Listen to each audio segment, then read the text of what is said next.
নমস্কার, আমি রিয়াশ্রী। আমাদের সকলের সাথে রয়েছেন আমাদের স্যার ডক্টর রূপম দাস। উনি অন্ত্রপ্রেনার, উনি রাইটার, উনি লাইফাসের কর্ণধার, সাথে সাথে সবার স্যার। তো ওনার তত্ত্বাবধানেই আজ ওনার সাহায্যেই আমরা আজকে নতুন একটা টপিক নিয়ে আলোচনা করব, ঘুমের উপর। কি করে আমরা ভালোভাবে ঘুমোতে পারি সেই নিয়ে শুরু করা যাক। বেশ,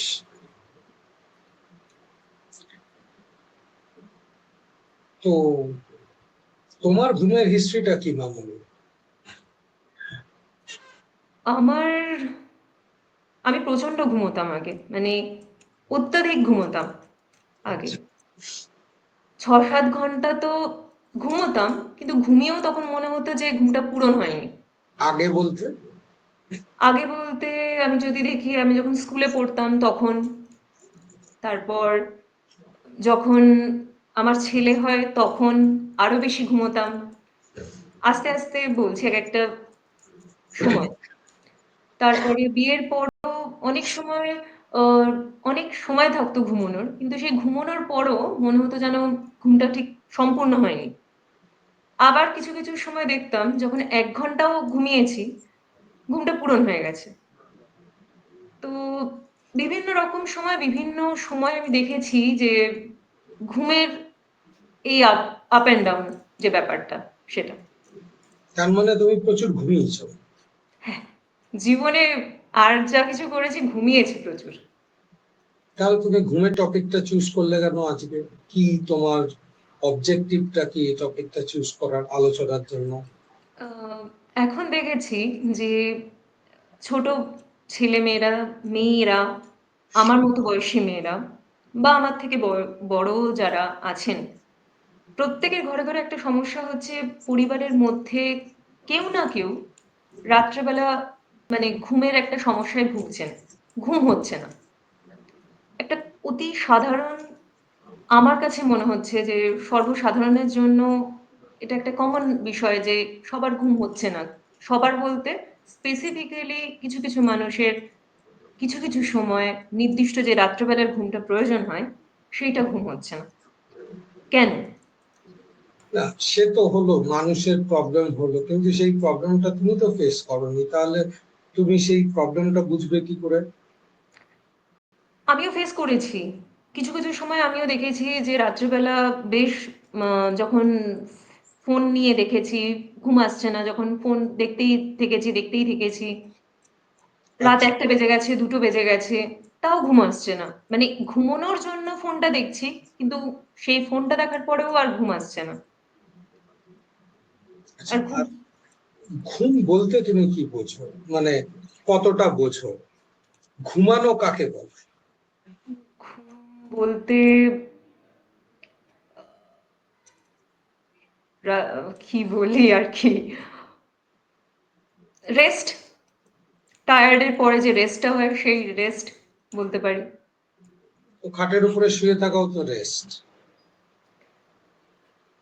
হ্যাঁ, সেটা রেস্ট বটে, কিন্তু সেটাও পুরোপুরি রেস্ট হয় না এক একটা টাইমে। আচ্ছা, যদি পুরোপুরি রেস্ট হয় তাহলে সেটা ঘুম? এটা একটা কঠিন প্রশ্ন, এত বিশ্লেষণ আমি করতে পারছি না এই মুহূর্তে। দেখো, ঘুম জিনিসটা এভলিউশনাল। কেমন? জেব্রা ফিশ প্রায় dates back to more than 100 million years. 1 million মানে হচ্ছে 10 লাখ বছর। প্রায় 10 কোটি বছর আগের জেব্রা ফিশের মধ্যেও আহ, তাদের ঘুমোতে দেখা গেছে। সেই স্পিসিসটা এখনো কন্টিনিউয়াস। তাদের মধ্যে ঘুম জিনিসটা দেখা গেছে। একটু আলাদা ভাবে মাছেরা ঘুমোয়, কিন্তু ঘুমোয়। ঘুমোনোর মানে হচ্ছে যখন শরীরের মেটাবলিজম যেটা যেটা energy generation process, energy management process, সেটা প্রচন্ডই ডাউন রেগুলেট হয়ে যায়। ডাউন রেগুলেট হয়ে যাওয়ার অর্থাৎ হচ্ছে সমস্ত অর্গানের অপারেশন গুলো খুব স্লো হয়ে যায়। শরীর কিছুটা স্টোরড এনার্জি দিয়ে চলে, নতুন কোনো এনার্জি শরীর তৈরি করে না, মানে একদম লোয়েস্ট পয়েন্ট অফ মেটাবলিজম যেটাকে বলে, যেখানে এনার্জি ম্যানেজমেন্ট হয় না। মানে শরীরটা যদি একটা ফ্যাক্টরি হয়, ফ্যাক্টরিটা যখন বন্ধ হয়ে গেল, ভোপু করে ফ্যাক্টরিটা বন্ধ হয়ে গেল, সেই সময়টাকে বলে ঘুম। এবার কিছু কিছু এমন প্রাণীও আছে যারা যখন এনভায়রনমেন্টটা ফেভারেবল না বেঁচে থাকার জন্য, যখন ধরো প্রচন্ড ঠান্ডা পড়েছে, তখন তারা নিজেদের মেটাবলিজমটাকে অলমোস্ট নিয়ার টু জিরো করে দেয়। ঠিক আছে, এটাকে বলে হচ্ছে হাইবারনেশন। যেরকম ভাল্লুক প্রচুর খেয়ে দেয় নেয়, প্রচন্ড যখন ঠান্ডা পড়ে ওরা হাইবারনেট করেছে।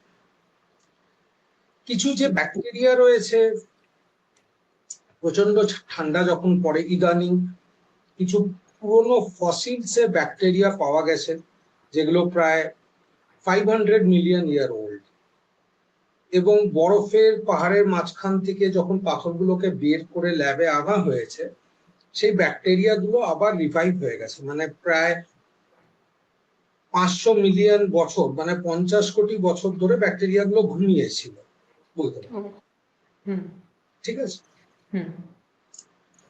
তো এবারে যে যখন বডিটা লোয়েস্ট অ্যামাউন্ট অফ এনার্জি নেয়, তখন লিটারালি বডিতে কোনো ডিটোরিয়েশন হয় না, কারণ এনার্জি যত তুমি খরচা করবে তত বেশি সেই জিনিসটা ডিটোরিয়েট হবে। তো এবারে ঘুমটাকে তুমি দেখতে পারো একটা দাঁড় করানো গাড়ির মতন, মানে গাড়িটা চলছে না, ওটা দাঁড় করিয়ে রাখা হয়েছে। ঠিক আছে, গাড়িটা রয়েছে কিন্তু ওটা চলছে না, তো তার মানে হচ্ছে ঘুমিয়ে রয়েছে। মানে ঘুমটা হচ্ছে lowest rate of metabolism supported by a body. একটা বডি যতটা মিনিমাম মেটাবলিক রেটে সার্ভাইভ করতে পারে, সেই মেটাবলিজমের রেটটা যখন বডি নিয়ে চলে আসে সেটাকে ঘুম বলে। তো এবারে প্রাণীদের মতন গাছও টেকনিক্যালি ঘুমায়। কিভাবে ঘুমায়? ধরো কোথাও টেম্পারেচার 35 ডিগ্রি সেন্টিগ্রেডের উপরে হয়ে গেল, গাছ তখন ফটোসিনথেসিস প্রসেস বন্ধ করে দেয়। বা যখন জল প্রচন্ড কমে যায়, গাছ তখন ফটোসিনথেসিস প্রসেস বন্ধ করে দেয়। আবার যখন সূর্যের আলো চলে যায়, প্রচুর অন্ধকার হয়ে যায়, তখন গাছ ফটোসিনথেসিস বন্ধ করে দেয়। আকাশ প্রচন্ড মেঘলা, সূর্যের আলো পৌঁছচ্ছে না, গাছ ফটোসিনথেসিস বন্ধ করে দেয়। তো যখন সূর্যের আলোটা এনাফ, টেম্পারেচারটা 15 ডিগ্রি থেকে 30 ডিগ্রি, এনাফ হিউমিডিটি রয়েছে এনভায়রনমেন্টে, জল রয়েছে, তখন গাছ নর্মাল রেটে মেটাবলাইজ করে। পাতারা ফটোসিনথেসিস করে, গাছ এনার্জি জেনারেট করে, আর কিছুটা এনার্জি গ্লুকোজ ফর্মে তারা শেকড়ে মানে রুটে স্টোর করে রাখে। যখন তারা ফটোসিনথেসিস বন্ধ করে, মানে তারা মেটাবলিজমের রেটটাকে কম করে দেয়, তখন গাছের গ্রোথ হয় না খুব একটা। হ্যাঁ, আর তারা ওই জমানো গ্লুকোজটার থেকেই কাজ চালায়, অল্প অল্প অল্প অল্প। তো এইটা হচ্ছে ঘুমের কনসেপ্ট। ঘুম মানে হচ্ছে যে কোনো জিনিসকে তার লোয়েস্ট পসিবল এনার্জি স্টেটে যখন তুমি নিয়ে যাবে, তখন সেটা ঘুম টেকনিক্যালি। সেটা হিউম্যান বডি হোক বা অন্য আদার্স জিনিসের ক্ষেত্রেই হোক। কাছে তুমি যদি এই পরিভাষাটা, এই ডেফিনেশনটাকে কনসিস্টেন্টলি ধরে রাখো, লোয়েস্ট পসিবল এনার্জি স্টেট, কেমন, তো সেটা হচ্ছে ঘুম। আর সেই ঘুমটা যদি অনেক দিন পর্যন্ত চলে তাহলে সেটা হচ্ছে হাইবারনেশন। তো এই হলো ঘুমের ওভারঅল পরিভাষা। এবারে অনেক সময় তুমি শুনে থাকবে, এরকমও কেস আছে যে অনেক মানুষ কোমাতে চলে গেছে, যেরকম খুব ফেমাস ফর্মুলা 1 রেসার ছিলেন মাইকেল শুমেকার প্রচুর ফর্মুলা 1 রেস জিতেছিলেন। তারপরে তিনি বরফে স্কিইং করতে গিয়ে 2002 বা 2003-এ তার মাথায় একটা ইনজুরি হয়, তিনি কোমাতে চলে যান। তিনি এখনো টেকনিক্যালি বেঁচে রয়েছেন, তার শরীর চলছে কিন্তু সে ঘুমিয়ে রয়েছে। এরকম প্রচুর কেস রয়েছে যে মানুষ প্রায় 27 বছর কোমাতে থাকার পরে তারা উঠেছে। লোয়েস্ট স্টেট অফ এনার্জিতে চলে যাওয়ার মানেই হচ্ছে ঘুম। এবারে লোয়েস্ট স্টেট অফ এনার্জিতে একটা রেগুলার বেসিসেও মানুষ যায়, আবার অনেক সময় বিভিন্ন শারীরিক সিস্টেমের কারণে, যেরকম অজ্ঞান হয়ে যাওয়া, অজ্ঞানটাও এক ধরনের ঘুম। তো যে কোনো সময় শরীর যখন লোয়েস্ট স্টেট অফ এনার্জিতে চলে যাচ্ছে, সেটাকে তুমি ঘুম বলে ধরে দিতে পারো। হয় সেটা নিজের থেকে তুমি করছো, বা সেটা কোনো কারণে হচ্ছে, বা হাইবারনেশন হচ্ছে। তুমি এই পরিভাষাটাকে সাধারণভাবে, মানে যখন এনার্জি, খুব কম এনার্জি বডি প্রডিউস করছে আর ইউজ করছে, আর স্টোরড এনার্জির থেকে একটু একটু করে নিয়ে চালাচ্ছে, তখন সেটাকে বলে ঘুম। আচ্ছা, মেন ডেফিনেশনটা ঘুমের এটাই। হ্যাঁ, বোঝার জন্য তুমি এটাকেই ইউজ করতে পারো। আচ্ছা। এবারে যেরকম বাচ্চারা স্কুলে পড়তে গেল, পড়াশোনায় মন বসলো না, সেটা ঘরে আসছে, তারা বইটা খুলেছে কিন্তু পড়ছে টরছে না। তাহলে পড়াশোনার যে এনার্জিটা ইউজ করার আর খরচা করার কথা, সেটাও করছে না। একদম লোয়েস্ট এনার্জি, মানে হয় বইটা খুলছেই না, পড়তে বসছেই না, এরকম। তো তুমি সেখানে বলতে পারো তার পড়াশোনাটা ঘুমিয়ে পড়েছে। ঠিক আছে। বেশিরভাগ বাচ্চাদের স্কুল থেকে আসার পর সন্ধেবেলার দিকটা ঘুমোতে চায়, যারা স্কুল গোয়িং কিডস। তো সেখানে পড়ার এনার্জিটা থাকে না, নাকি বডি এনার্জিটা লিমিটেড, নাকি বাচ্চার পড়াশোনার মানে ইচ্ছাটা নেই সেটা মনে করা হবে, নাকি এটা ঘুম পেয়েছে প্রকৃতই? এটা একটা খুব ভালো প্রশ্ন তুমি করেছো, যে বাচ্চাদের সন্ধ্যার সময় জেনারেলি পড়তে বসার আগে বা পড়তে বসার সময় ঘুমটা পায় না। হ্যাঁ, এটা জেনারেলি সব বাচ্চাদের মধ্যেই কম বেশি হয়ে থাকে। দেখো, ঘুম মানে হচ্ছে লো এনার্জি, লোয়েস্ট এনার্জি। তো এবারে বডি কখন লো এনার্জিতে যেতে চায়? যখন বডির কাছে আর এনার্জি বেঁচে নেই, তখন যেতে চায়, হুম। তাই তো? হ্যাঁ। ধরো, এটা সাধারণ অ্যাডাল্ট হিউম্যান বিংস প্রায় 2500 ক্যালোরি দিনে দরকার। হুম। এবার তার যদি প্রায় 2400 ক্যালোরি খরচা হয়ে যায়, তখন বডিটা ঘুমিয়ে যেতে চাইবে, কারণ এনার্জি নেই। হুম। তো এবারে স্কুলটা তো একটা টর্চার ক্যাম্পের মতন। ওখানে তো কেউ কিছু শিখছে না, ওই বসে ক্লাস গুলো করতে হচ্ছে, এনার্জি খরচা করতে হচ্ছে, এনার্জিটা পায় না বাচ্চারা নিজেরা। তো সেই জন্যই স্কুলে 8 ঘন্টা বসার পরে তো শরীর, ওই বসে থাকা, শোনা, তাকিয়ে থাকা, একটার পর একটা ক্লাস করা, সেটাকে ব্রেনের মধ্যে নেওয়া, এটা তো একটা টিডিয়াস প্রসেস, এনার্জি খরচা হয় প্রচুর। তো এনার্জি খরচা হওয়ার ফলে তার কাছে আর কোনো এনার্জি থাকে না, সে যখন ফেরত আসে, তো তার সেই জন্য তো আবার ঘুমটার প্রয়োজন হয়। তাহলে এটা বুঝবো যে তার পড়াশোনার ইচ্ছা নেই এমনটা নয়, এনার্জিটা ডেফিসিট হয়েছে সেই জন্যই ঘুমটা পাচ্ছে। রিয়েলি। ইচ্ছের উপরে ঘুমটা ডিপেন্ড করে না, ঘুমটা তো এনার্জির উপরে ডিপেন্ড করে। হুম। এনার্জি যদি সাফিসিয়েন্ট থাকে তাহলে ঘুম হবে না, আর যদি এনার্জি ফুরিয়ে যায় তখন ঘুম হবে। একটা মেয়ে বা একটা মানুষ সকালবেলা ঘুম থেকে উঠে থেকে রাত্রেবেলা পর্যন্ত সে এক নাগাড়ে কাজ করেছে বা রেস্ট নিয়েছে কিন্তু ঘুমায়নি। রাত্রেবেলা যখন 10টার সময় ঘুমাতে যাচ্ছে তখন তার ঘুম পায়নি, তো এটাকে আমি কি বলবো? খুব খুব সিম্পল, সে যতটা খেয়েছে সেই এনার্জিটা খরচা হয়নি,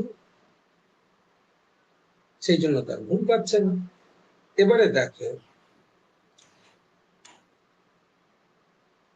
এনার্জিটা তৈরি করা বডির জন্য একটা এক্সপেন্সিভ প্রসেস। তো এবার এনার্জিটা যদি খরচা হয়ে যায়, বডি চাইবে সিস্টেমটাকে রেস্ট দিতে। কিন্তু এনার্জিটা যদি খরচা না হয় তাহলে বডিকে ওটাকে স্টোর করে রাখতে হবে। এবারে তুমি বাজারে গেলে 1 কিলো টমেটো নিয়ে আসলে, সেখান থেকে 250 গ্রামের টমেটো চাটনি বানালে, বাকি 750 গ্রাম ফ্রিজে রেখে দিলে। এবারে পরের দিন আরো 10 কিলো টমেটো নিয়ে আসলে, মানে পরের দিন আরো 1 কিলো নিয়ে আসলে 750 গ্রাম ফ্রিজে রেখে দিলে, পরের দিন আরো 1 কিলো টমেটো নিয়ে আসলে 750 গ্রাম ফ্রিজে রেখে দিলে। খাচ্ছ, দাচ্ছ, ঘুমাচ্ছ, সবই হচ্ছে।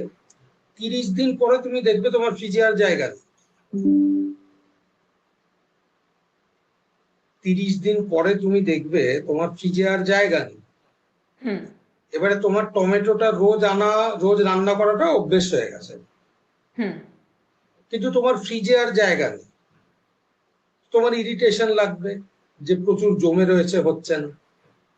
তখন তুমি আরো বেশি, হয় 500 500 গ্রামের টমেটো রান্না করবে, বা কাউকে দিয়ে দেবে, দিয়ে খালি করতে চাই। এক্সেস হয়ে গেছে। এক্সেস হয়ে গেছে। তো ঘুমটা হয় না দুটো কারণের জন্য প্রধানত। এক, যতটা মানুষ খেয়েছে সেই অনুপাতে তার এনার্জিটা খরচা হয়নি, সেই জন্য সেটা শরীরে অ্যাজ এ কোলেস্ট্রল, ট্রাইগ্লাইসারাইড জমছে। এবার জমতে জমতে সেটা অনেকটাই জমে গেছে, এবারে বডি আর জমাতে পারছে না, ওটাকে এবারে খরচা করতে হবে। তো যতক্ষণ খরচা হবে না ততক্ষণ ঘুমোতে পারবে না। আর দ্বিতীয় একটা কারণ হচ্ছে যে সে, একটা মানুষ এত বেশি এনার্জি খরচা করে দিয়েছে যে স্টোরেজ এনার্জি আর কিছুই নেই। তো সে যতক্ষণ পর্যন্ত একটু এনার্জি শরীরে না ঢুকিয়ে নেবে, কারণ ঘুমানোর পরও তো বডির একটু এনার্জি দরকার। তো একদম এনার্জি একদম লো হয়ে গেছে, যে যেখানে স্টোরেজেও কিছু নেই, ফ্রিজেও কিছু নেই, তখনও ঘুম হবে না। তো এনার্জি হয় প্রচুর জমে গেলে ঘুম হবে না, আর জমা কিছুই না থাকলেও ঘুম হবে না। এই এই হলো দুটো প্রধান কারণ। অনেক সময় দেখেছি যে আমরা যখন সবাই মিলে একসাথে থাকি, মানে পরিবারের সবাই মিলে একসাথে থাকি বা অভ্যাসবশত যখন সবাই মিলে একসাথে ঘুমাই, এটা যখন একটা ভাবে জীবনধারাটা চলে, হঠাৎ করে সেই মানুষগুলো কোনো কারণে বাইরে গেল, তখন একা যদি ঘুমাতে হয়, মানে একা ঘুমানো আর সবার সাথে ঘুমানোর সময় দুটো সময়ই ঘুমের পার্থক্যটা বোঝা যায়। মানে যখন আমি একা ঘুমাই অনেক সময় তখন মনে হচ্ছে ঠিকঠাক ঘুম হলো না, কিন্তু যখন সবাই মিলে থাকি তখন ঘুমটা মনে হচ্ছে না কমপ্লিট হয়েছে, মানে শান্তির ঘুম যেটাকে বলে সেটা ঘুমোতে পারলাম। এটার কারণটা কি? এটা খুব ভালো প্রশ্ন তুমি করেছো। এবারে আমরা যদি ফ্যাক্ট গুলোকে দেখি, স্লিপ ডিসঅর্ডার যেটা, মানে ঠিক করে ঘুমটা না হওয়া, এটার প্রিভেলেন্স মেয়েদের মধ্যে 1.5 গুণ বেশি ছেলেদের থেকে। মানে একটা জেনারেল পপুলেশনে যদি 100টা ছেলের ঘুমের অসুবিধে হয়, তো তার অনুপাতে অলমোস্ট 150টা মেয়ের ঘুমের প্রবলেম হয়। তো ইন জেনারেল মেয়েদের ঘুমটা ছেলেদের ঘুমের থেকে অনেক বেশি পাতলা আজকের দিনে। কেমন? এটা হচ্ছে প্রথম তথ্য যেটা হ্যাঁ তোমাকে জেনে রাখবে। এবারে তুমি যে প্রশ্নটা করলে সেটা অবভিয়াসলি একটা মেয়ের পরিপ্রেক্ষিতে করলে, তুমি যেটা খেয়াল করেছো সেটার পরিপ্রেক্ষিতে করবে। হুম কারণ মাকেও দেখেছি, আমি নিজেও দেখেছি, সংসার করার পরে দেখেছি যে যখন হাজবেন্ড বাইরে যাচ্ছে, সবাই মিলে ঘুমানোটা একটু চেঞ্জ হয়ে যায়। তখন একা থাকাকালীন ঘুমটা ঠিক আসে না। বাবাও যখন বাইরে যেতেন কাজে, মা রাতভর প্রায় জেগেই থাকতেন, এরকমও দিন গেছে, এটা আমার দেখা। এবারে তুমি তথ্যটা জেনে নিলে যে মেয়েদের সাধারণত ঘুমটা পাতলা হয়, এবং হুম তোমার এখন প্রশ্নটা হচ্ছে যে মেয়েরা যখন সবার সাথে থাকে বা কাছের লোকেদের সাথে থাকে তাদের ঘুমটা ভালো হয়, কিন্তু যখন তারা কাছের লোকেদের সাথে থাকে না তাদের ঘুমটা কাঁচা হয়ে যায়। হ্যাঁ তার এর কারণ হচ্ছে যে মেয়েদের কিছু জিনিস তোমাকে বুঝতে হবে যেখান থেকে তার এনার্জিটা তৈরি হয় বা খরচা হয়। হুম তো এবারে মেয়েদের যে এনার্জিটা রেগুলেট হয় সেটা এস্ট্রোজেন হরমোন দিয়ে রেগুলেট হয়, সেটা ইমোশনাল হরমোন মেয়েদের। হুম এবং মেনোপজের পরে সেটা একদম কমে যায়, পুবার্টি পরে সেটা বাড়ে, এবং সাইকেল হিসেবে সেটা আপ অ্যান্ড ডাউন। এস্ট্রোজেন বা ইমোশনাল হরমোনটা গ্লুকোজ রেগুলেটর মেয়েদের জন্য। তো মেয়েদের যে এনার্জি তৈরি হওয়া শরীরে, সেটা ইউজ হওয়া, কমা, বাড়া, এটা অনেকটাই তাদের ইমোশনের উপরে ডিপেন্ড করে। কেমন? আচ্ছা তো এবারে তার মানে ইমোশনের উপরে ডিপেন্ডেন্ট মানে একটা মেয়ে যত ইমোশনাল ড্রাইভ থাকবে তার এনার্জি ততটা খরচা হবে, তার ঘুম মানে পাবে। ইমোশন এক্সচেঞ্জ হতে হবে পার্টনারের সাথে, বা যারা তার সাথে থাকে, ক্লোজ রিলেটিভ। ইমোশনটা তো এক্সচেঞ্জেরই ব্যাপার। হরমোন, তোমার একটা ফিলিংস হচ্ছে তোমার হরমোন, হরমোনের স্টেট, সেটা তুমি ফিল করছো। গরম লাগছে, ঠান্ডা লাগছে, এটা তুমি ফিল করছো, এটা তোমার ইমোশন, এটা তোমার ফিলিংস। হুম ভালো লাগছে, খারাপ লাগছে, ভয় লাগছে, রাগ ধরছে, আহ চিন্তা হচ্ছে, ভালো ভালো লাগছে, এগুলো সমস্ত তোমার ফিলিংস। আলাদা আলাদা হরমোনের স্টেটের উপরে বেস করে এই ফিলিংস গুলো ওঠানামা করে। হুম ডোপামিন বলে একটা হরমোন রয়েছে, সেটা প্রচন্ড বেড়ে গেল, তোমার প্লেজার লাগছে, তোমার মজা লাগছে, সেটা প্রচন্ড কমে গেল, তোমার ভীষণ ডিপ্রেসিভ লাগছে। এস্ট্রোজেনটা প্রচন্ড বেড়ে গেল, মানে এস্ট্রোজেনটা বেড়ে গেল, তোমার কনফিডেন্ট লাগছে। এস্ট্রোজেনটা কমে গেল, তোমার মেয়ে মেয়ে মনে হচ্ছে না। তো এগুলো হচ্ছে তোমার ফিলিংস। এবার এই ফিলিংস গুলো তোমার এনার্জিটাকে চেঞ্জ করছে, তোমার শরীরের রেট অফ এনার্জি। যখন তোমার মজা লাগছে, অনেক বেশি মেটাবলিজমের রেট বেড়ে যাচ্ছে, তোমার হার্ট রেট বেড়ে যাচ্ছে।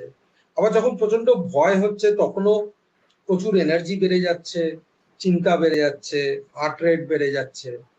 আবার যখন মন খারাপ করছে, এনার্জিটা একদম লো হয়ে যাচ্ছে, উঠতে ইচ্ছে করছে না।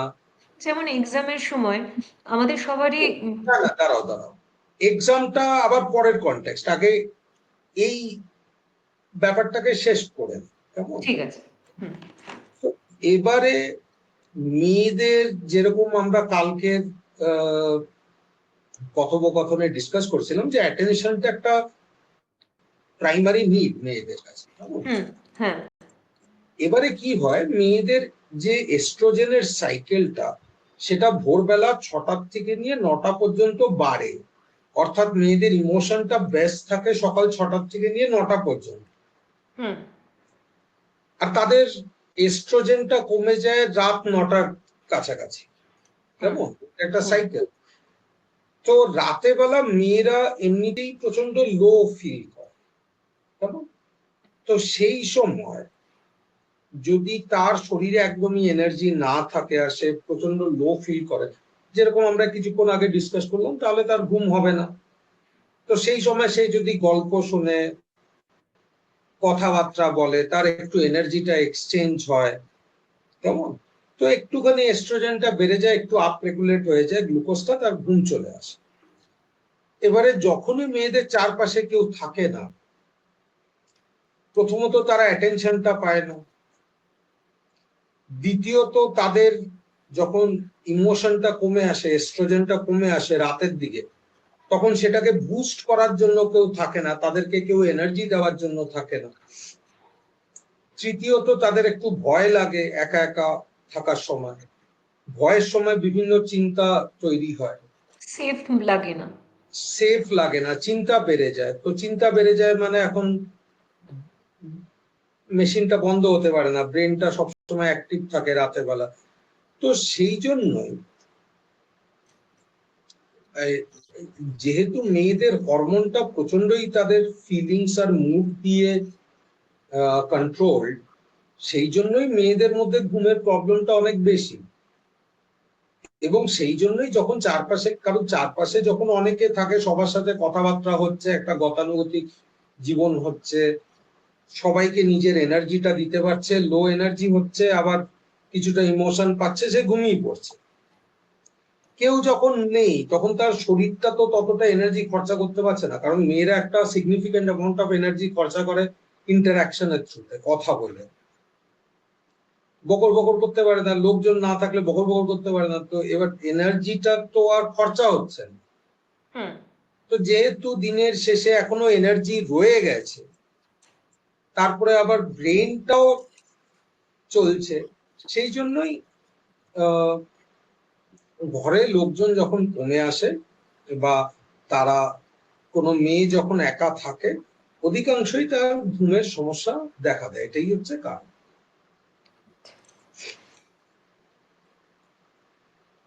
আচ্ছা, যেটা বলছিলাম আমি, যে এক্সামের সময়, এক্সামের ডের আগের দিনটা ঘুম আসে না, প্রচুর পড়াশোনা করলাম কিন্তু রাতে ঘুম আসছে না। আবার কোনো এক্সাইটিং কোনো দিনের আগের দিন ঘুম আসছে না, এরকম হয়। তো এটা কেন? খুব ভালো প্রশ্ন। তো আমরা আবার একবার ঘুমের ডেফিনেশনটাকে ঝালিয়ে নিই। হুম। ঘুম ঘুম মানে হচ্ছে বডি লোয়েস্ট এনার্জি স্টেটে চলে গেল, হুম। এনার্জি খরচা হয়ে গেল প্রায় 95%, এবার বডি ঘুমিয়ে পড়বে।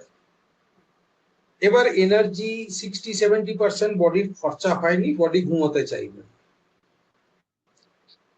দ্বিতীয়ত, ঘুমটা কখন হবে না? যখন এনার্জি প্রায় 100% ফুরিয়ে গেছে, কিছুই নেই, তখনও আবার ঘুমটা হবে না, একটু এনার্জি বেঁচে থাকতে হবে। ঠিক আছে? তো এবারে বডি যত খাটবে, বডি আর ব্রেন, তত ঘুমটা ভালো হবে, এটাই স্বাভাবিক। কিন্তু আমাদের শরীরে একটা সিস্টেম রয়েছে, সেটাকে বলে autonomic nervous system. Autonomic nervous system, এই সিস্টেমটা দিয়ে শরীরের প্রত্যেকটা অর্গান জোড়া। হুম। এটা হচ্ছে শরীরের একটা সুইচ বোর্ডের মতো। এই অটোনমিক নার্ভাস সিস্টেমটা আমাদের এনার্জিটাকে কন্ট্রোল করে, ম্যানেজমেন্ট করে। এতে দুটো ভাগ রয়েছে, সিম্প্যাথেটিক সিস্টেম, মানে যেটা দিয়ে শরীর কাজ করে, আর প্যারাসিম্প্যাথেটিক সিস্টেম, যখন এনার্জিটা ডাউন রেগুলেট হয়ে যায়, শরীর রেস্ট করে বা কোনো একটা অর্গান রেস্ট করে। কেমন? হুম। তো তোমার চোখ খোলা থাকা মানে হচ্ছে সিম্প্যাথেটিক সিস্টেম, চোখ বন্ধ হওয়া মানে হচ্ছে প্যারাসিম্প্যাথেটিক সিস্টেম দিয়ে হবে। কেমন? হুম। তো প্যারাসিম্প্যাথেটিক মানে হচ্ছে রিল্যাক্সেশন, মানে হুম। হার্টটা যখন শ্রিঙ্ক করবে, বিট করবে, তখন সেটা সিম্প্যাথেটিক সিস্টেম দিয়ে হবে, যখন রিল্যাক্স করবে প্যারাসিম্প্যাথেটিক দিয়ে হবে। তুমি যখন নিঃশ্বাস নিলে সিম্প্যাথেটিক সিস্টেম নিঃশ্বাসটা ছাড়লে প্যারাসিম্প্যাথেটিক সিস্টেম দিয়ে হবে। তো এবার যখন আমাদের থ্রেটটা বেড়ে যায়, স্ট্রেসটা বেড়ে যায়, তুমি ধরো চোখের সামনে একটা সাপ দেখলে ঘুমোতে যাওয়ার সময়, এবার কি তোমার ঘুমটা হওয়া উচিত? শরীরে না। কোনো এনার্জি নেই, শরীরে কোনো এনার্জি নেই, শরীর কিন্তু স্বাভাবিকভাবেই ঘুমানো উচিত। হ্যাঁ। কিন্তু তুমি ঘুমোতে গেলে দেখলে তোমার টেবিলের উপরে একটা সাপ ফনা মেরে বসে রয়েছে, এবার কি তুমি ঘুমোতে পারবে? না, সম্ভবই না। কিন্তু তোমার কিন্তু ঘুমানোর সময় তোমার কিন্তু ঘুমানো উচিত, কারণ শরীরে জাস্ট 5% এনার্জি রয়েছে, তো তোমাকে কিন্তু ঘুমানো উচিত। কিন্তু তুমি কি ঘুমোতে পারবে? না। হ্যাঁ। তো এটা হচ্ছে স্ট্রেসের জন্য, কারণ তুমি চোখের সামনে একটা বিপদ দেখছো, বিপদ যখনই শরীর দেখবে তখনই তার কাছে এনার্জি না থাকলে সে কোনো রকম ভাবে হোক সবাইকে উঠিয়ে টুটিয়ে সমস্ত অর্গানকে, হার্টকে, কিডনিকে, লিভারকে উঠিয়ে টুটিয়ে বলে এখন ঘুমানোর টাইম নেই, এখন আরো এনার্জি প্রডিউস করতে হবে, জমা এনার্জি আরো বের করতে হবে। তো বডিতে কিছুটা এনার্জি তো সবসময় জমা থাকে, তো বডি সেই এনার্জি গুলো প্রডিউস করে হার্ট, দেখবে সাপ দেখলে ধূপ করে মানে তোমার ধূপ করে উঠবে, মানে হার্ট রেটটা বেড়ে যাবে, ধাক ধাক ধাক ধাক ধাক ধাক করবে, কেমন?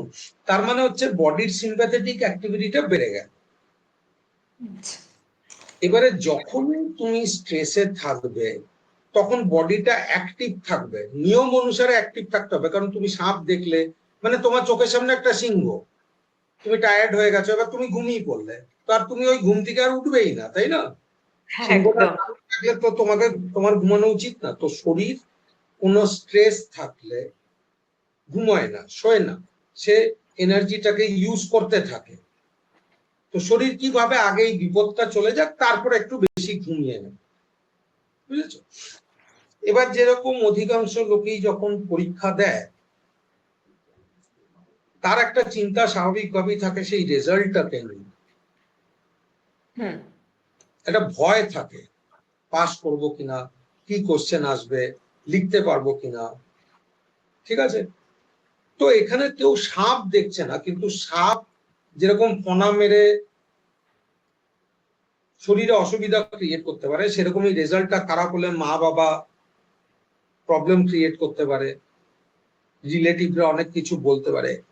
এই জন্য একটা ভয়ের পারসেপশন তৈরি হয়, যেই জন্য পরীক্ষার আগে জেনারেলি ঘুম পায় না যারা, যারা আর কি সিরিয়াসলি পড়াশোনাটা করে, তাদের ঘুম পায় না, কারণ তারা রেজাল্ট সেন্ট।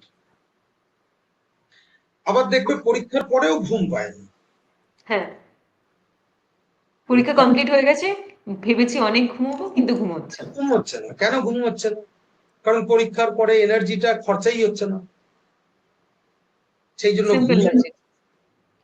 এবারে এটাকে শুধু পরীক্ষার ক্ষেত্রে, তুমি এটাকে তোমার রান্নার ক্ষেত্রেও অবজার্ভ করতে হবে।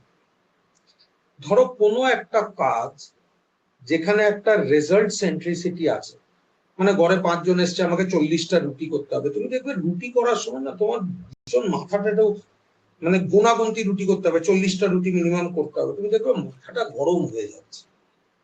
বা ঘরে 10 জন আসছে, 10 জনের জন্য আলাদা আলাদা আমাকে যে কোনো সময় একটা নম্বর যখন রিচ করতে হয় তখনই ব্রেন একটা প্রচন্ড স্ট্রেস সেন্ট্রিসিটিতে থাকে, তোমাকে জোর করে করতে হয়। যেরকম সকালবেলা ছেলে 8টার সময় স্কুলে যাবে, তার জন্য রান্না করতে, মানে একটা তোমার টাইম একটা রয়েছে, সেখানে একটা নম্বর রয়েছে, সেই সময়টা তোমার মানে তোমার ইচ্ছে করবে না, তোমাকে পুশ করতে হবে, মানে বুঝেছো? টার্গেট সেন্ট্রিক হওয়া চলবে না, তাহলেই না, ঘুম আসবে না। তুমি টার্গেট সেন্ট্রিক হবে, হুম। তখন তোমার ব্রেনের রাগ ধরবে, হ্যাঁ। আর ব্রেন যত রেগে যাবে তত বেশি ওটা বন্ধ হতে অসুবিধে হবে, বুঝছো? ব্রেন যত রেগে যাবে তত বেশি ওটাকে বন্ধ হতে ওটার অসুবিধে হবে। সেই জন্যই যে যত টাস্ক সেন্ট্রিক হয়ে যায় তার ঘুমটা তত বেশি কমে যায়, কারণ সবসময় তো তুমি মানে সবসময় যদি ব্রেনকে একটা টাস্ক সেন্ট্রিক করতে হয় তাহলে তাকে পুশ করতে হচ্ছে, পুশ করতে হচ্ছে, পুশ করতে হচ্ছে। ঠিক তাহলে আছে। আমরা যে বাচ্চাদের শেখাই সকালবেলা 6টার সময় ঘুম থেকে উঠতে হবে, রাত্রি 9টার সময় ঘুমোতে যেতে হবে, এটা তো একটা টাস্ক। এবার তোমাকে একটা সাধারণ, এটা মহাভারতের গল্প দিয়ে শুনে। হুম। যুদ্ধ যুদ্ধ আরম্ভ হচ্ছে মহাভারতে। হুম। এবার কৃষ্ণ ঠাকুর ঘুমিয়ে রয়েছেন, অর্জুনও এসছে দেখা করতে, দুর্যোধনও এসছে দেখা করতে। কৃষ্ণ ঘুমিয়ে রয়েছে, একটা চেয়ার পাতা মাথার কাছে, আর পায়ের কাছে কিছুই পাতা না। অর্জুন কৃষ্ণের পায়ের কাছে দাঁড়িয়ে রয়েছে। কৃষ্ণ বহাল তবিয়তে ঘুমিয়ে টুমিয়ে উঠেছে, উঠে পায়ের কাছে দাঁড়ানো অর্জুনকে আগে দেখেছে। তো এবারে অর্জুনকে বলছে তুমি কি চাও। তখন পেছন থেকে দুর্যোধন, সিংহাসন যেহেতু পেছনে রাখা ছিল, বসেছিল, উঠে বলেছে আমি আগে এসছি। তো কৃষ্ণ বলেছে তুমি আগে এসে থাকতে পারো, কিন্তু আমি তো চোখের সামনে ঘুম থেকে ওঠার সময় অর্জুনকে দেখেছি।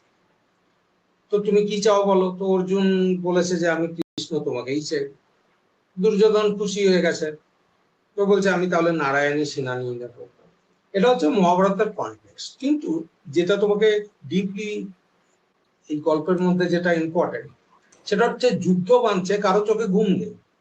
দুর্যোধনও ঘুমোতে পারছে না, অর্জুনও ঘুমোতে পারছে না, কিন্তু কৃষ্ণ বহাল তবিয়তে ঘুমিয়ে রয়েছে। সেও যুদ্ধের পার্টিসিপেন্ট, প্রচুর লোক মারা যাবে, তারও চাপ হওয়া উচিত। তো ধৃতরাষ্ট্রেরও রাতে ঘুম আসছে না, এবং ভীষ্ম পিতামহেরও ঘুম আসছে না। সবাই জেগে জেগে একজন আরেকজনের সাথে বাতেলা মেরে যাচ্ছে, গল্প মানে কথা বলে যাচ্ছে, অথচ কৃষ্ণ খুব সুন্দর ভাবে ঘুমিয়ে রয়েছে। তো এখান থেকে আমরা কি শিখলাম? আমরা এটাই শিখলাম, তুমি যদি ভগবত গীতাটা পড়ো তাহলে কৃষ্ণ সেখানে বলেছে কর্ম করে যাও, ফলের আশা করো না। তো যখনই কেউ প্রসেসটাকে এনজয় করে, সে সারা জীবন যেভাবে একটা দিন যেভাবে কাটালো সেটা এনজয় করে করে যদি কাটায়, যে তার কর্মটাকে উপভোগ করে, তাহলে তার ঘুমটা ভালো হবে কৃষ্ণের মতো। এবং কেউ যদি ফোকাস থাকে যে নারায়ণী সেনা পাবো কি পাবো না, কৃষ্ণকে পাবো কি পাবো না, যুদ্ধটা জিতবো কি জিতবো না, রেজাল্ট সেন্ট্রিক, টার্গেট সেন্ট্রিক, তো যখনই ব্রেনের মধ্যে টার্গেট লোড হতে থাকবে তখনই ঘুমটা চলে যাবে। কারণ ব্রেন টার্গেট রিচ না হওয়াটাকে একটা থ্রেট বলে মনে করে। যেরকম সাপ দেখাটা একটা থ্রেট, একটা কাজ করতে না পারাটাও একটা থ্রেট। সেই জন্যই ধরো কোনো বাচ্চাকে তার মা বাবা বলে দিল এই এবার কিন্তু পরীক্ষাতে অঙ্কতে 90 আনতেই হবে, টার্গেটটা দিয়ে দিল, তো বাচ্চাটা অঙ্ক করাটাকে উপভোগ করতে পারবে না, তার ফোকাসটা হচ্ছে সেই নম্বরটা। সেই জন্যই তার ঘুমটা চলে যাবে। এইটা প্রধান কারণ। মানে এটা হচ্ছে স্ট্রেসের সাথে ঘুমের কোরিলেশন। তুমি যদি টার্গেট সেন্ট্রিক হও, ব্রেন সবসময় যতক্ষণ পর্যন্ত না ওই টার্গেটটা রিচ হচ্ছে, ব্রেন ততক্ষণ পর্যন্ত বন্ধ হবে না, কারণ তুমি টার্গেট দিয়ে দিচ্ছ ওটাকে, ওটা পূরণ হলেই হতে হবে, অ্যাচিভ করতেই হবে আর কি। এবারে তুমি যেই ওই টার্গেটটা রিচ করলে, ব্রেনটা তো বন্ধ হয়ে গেল, কিন্তু শরীরটা বন্ধ হবে না, কারণ শরীরে তো প্রচুর এনার্জি আছে। টার্গেট হওয়ার পরে তুমি কয়েকদিন রেস্ট নিচ্ছে, তখন আর ঘুম আসছে। আচ্ছা। সেই জন্য জীবনটাকে বাঁচতে হবে। জীবনটা কাটালে আর টার্গেট ধরলে কত লাখ টাকা কামাবো, কত নম্বর পাবো, কতগুলো লাইকস পাবো, কতগুলো ভিউজ পাবো, এই নম্বর সেন্ট্রিক যখনই লাইফটা হয়ে যাবে তখনই ঘুমটা চলে যাবে। তাহলে ভালো করে ঘুমোতে হবে। তাহলে ভালো করে ঘুমোতে হবে। হ্যাঁ, ঘুম ভালো চাইলে কৃষ্ণের মতন হতে হবে। শান্তি মতন আর ঘুমোতে গেলে হুম। প্রসেসটাকে এনজয় করতে হবে। আচ্ছা, ডায়েটের সাথে কি ঘুমের কোনো কোরিলেশন আছে কি নেই আমাদের?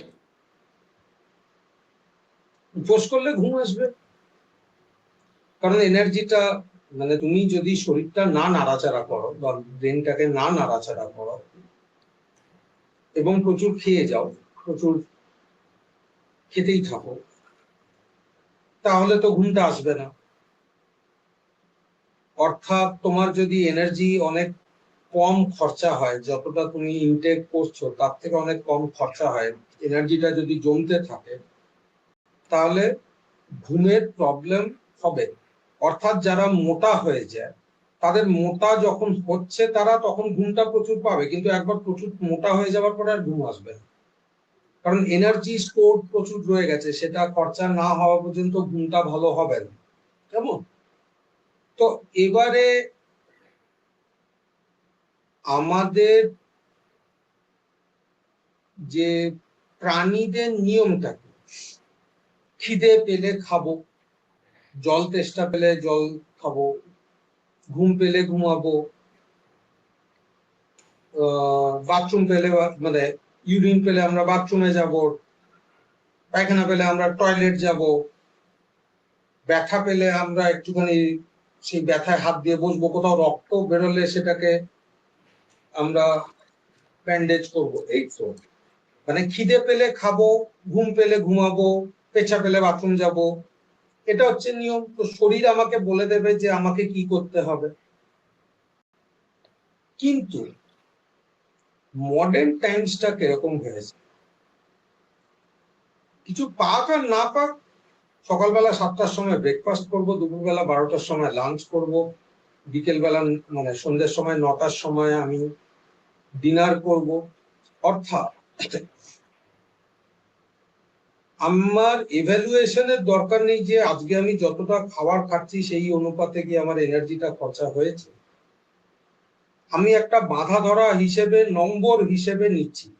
সকালে খেতে হবে, জলখাবারের সময় হয়ে গেছে, দুপুরে খেতে হবে, খাওয়ার সময় হয়ে গেছে, লাঞ্চের সময় হয়ে গেছে, ডিনারের সময় হয়ে গেছে। অর্থাৎ আমরা টার্গেট সেন্ট্রিক হয়ে গেছে। তো এবারে তুমি কম খাও বা বেশি খাও, যেই তোমার টার্গেটটা চলে আসলো ব্রেনে,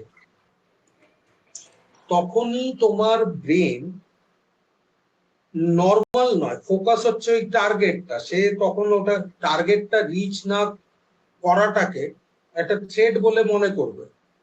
মানে সকালে ঘুম থেকে ওঠার পরে তুমি যতক্ষণ পর্যন্ত জলখাবার বানিয়ে সবাইকে না খাই দিচ্ছ, ততক্ষণ ব্রেনটা ওটাকে একটা থ্রেট বলে মনে করবে। আবার একটু রেস্ট নেওয়ার চেষ্টা করলে তারপরে আবার দুপুরে যতক্ষণ পর্যন্ত তুমি না রান্না করে সবাইকে খাইয়ে দিচ্ছ, তোমার ব্রেনটা ওটাকে থ্রেট বলে মনে করবে। আবার রাতে বেলা তুমি যতক্ষণ পর্যন্ত রান্না করে সবাইকে না খাইয়ে দিচ্ছ, ততক্ষণ পর্যন্ত ওটাকে থ্রেট বলে মনে করবে। কিন্তু সবাইকে রান্না করে না খাই দেওয়াটা তো থ্রেট নয় তো। অ্যাকচুয়ালি সকালবেলা এটা একটা কমন তুমি সাধারণ ধরো বিষয়। খাবার করলে না, এটা কিন্তু থ্রেট না। মহাভারত অশুদ্ধ হবে না, কারো না, খিদে পেলে সে বাইরে খেয়ে আসবে বা সে নিজে কিছু একটা বানিয়ে নেবে, এটা কিন্তু থ্রেট না।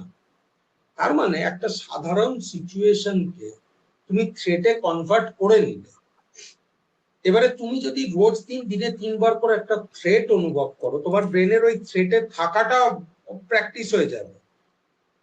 তারপরে সে যে কোনো সিচুয়েশনকেই থ্রেট বলে মনে করবে। তুমি ধরো ভাবলে আজকে মানে আমার একটা বান্ধবীর সাথে দেখা করতে হবে, এবার ওটাও তোমার ব্রেনের কাছে একটা টার্গেট, টাস্ক হয়ে গেছে, ওটা একটা থ্রেড। যতক্ষণ মানে তুমি টাস্কটাকে সামহাও কমপ্লিট করতে চাইবে, তাহলে তো তুমি প্রসেসটাকে এনজয় করলে না। তোমার ফোকাসটা হচ্ছে শেষ করা। রান্নাটা আমার শেষ হলো, ছেলের স্কুলে চলে গেল, ছেলে স্কুল থেকে আসলো, তার খাওয়াটা হয়ে গেল, মানে তুমি সবসময় একটা জিনিসকে শেষ হওয়ার অপেক্ষা করছো। সেই জিনিসটা করার সময় তোমার তাতে কোনো ইমোশনাল কানেকশন নয়, তুমি প্রসেসটা এনজয় করছো না। মানে তুমি দুর্যোধনের মতন হয়ে গেছো, কৃষ্ণকে পাবো না নারায়ণী সেনাকে পাবো, ওহ নারায়ণী সেনা পেয়ে গেলাম, একটা টাস্ক কমপ্লিট হলো। তো যখনই তুমি এক টার্গেট দিতে থাকবে ব্রেনকে, টাস্ক সেন্ট্রিক ব্রেনটা হয়ে যাবে, তখনই টাস্কটা না হওয়া পর্যন্ত ব্রেন থ্রেট অনুভব করবে। টাস্কটা হয়ে গেলে ব্রেন একটু রিলিফ হবে, টাস্কটা হয়ে গেলে ব্রেন একটু রিলিফ হবে, সেটা একটু বন্ধ হওয়ার চেষ্টা করবে, কিন্তু তখন শরীর আর চলবে না, মানে শরীরের এনার্জিটা খরচা হবে না। তো যত তুমি একটা জিনিস টাস্ক সেন্ট্রিক করতে থাকবে, ব্রেনের কিন্তু এই থ্রেডটার হ্যাবিট হয়ে যাবে। তারপরে একটা সময় পরে ঘুমটাও তোমার একটা টাস্ক বলে মনে হবে। হুম, রাত্রি ঘুম 9টার সময় আমাকে ঘুমোতে যেতেই হবে, ঘুম যেতে, আসুক আর না আসুক। তো সেই জন্যই যেহেতু সবকিছুই একটা রোবটের মতন টাস্ক হয়ে গেছে লোকের কাছে, 5 পদ খেতেই হবে, কোনো কিন্তু তাতে সায়েন্স নেই। ভাই আমি যুদ্ধ করতে গেলে আগে বেশি খেয়ে নেবো, যুদ্ধে মানে যেরকম কেউ প্লেয়ার, তার নিয়মটা কি?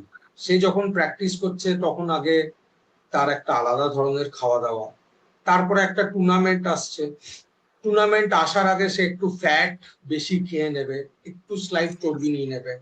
টুর্নামেন্ট যখন আসবে সে একদম লাইট খাবার খাবে, তখন সে তার স্টোরড এনার্জিটা অনেক বেশি তাকে দিতে হবে এইভাবে। তো আমাদের শরীরটা তৈরি হচ্ছে একটা সিচুয়েশনকে রেসপন্ড করার জন্য, কিন্তু প্রত্যেকটা সিচুয়েশনকে তুমি যদি টার্গেট বানিয়ে দাও, তাহলে যতক্ষণ সেই টার্গেটটা না রিচ হচ্ছে, ব্রেনের কাছে ওটা একটা থ্রেটের মতো, সাপ দেখার মতো। মানে তুমি ধরো সকালে তুমি রান্না করতে পারলে না কারোর জন্য, আর ঘুমোতে যাওয়ার আগে টেবিলে তুমি সাপ দেখলে, এই দুটো কি সেম সিচুয়েশন?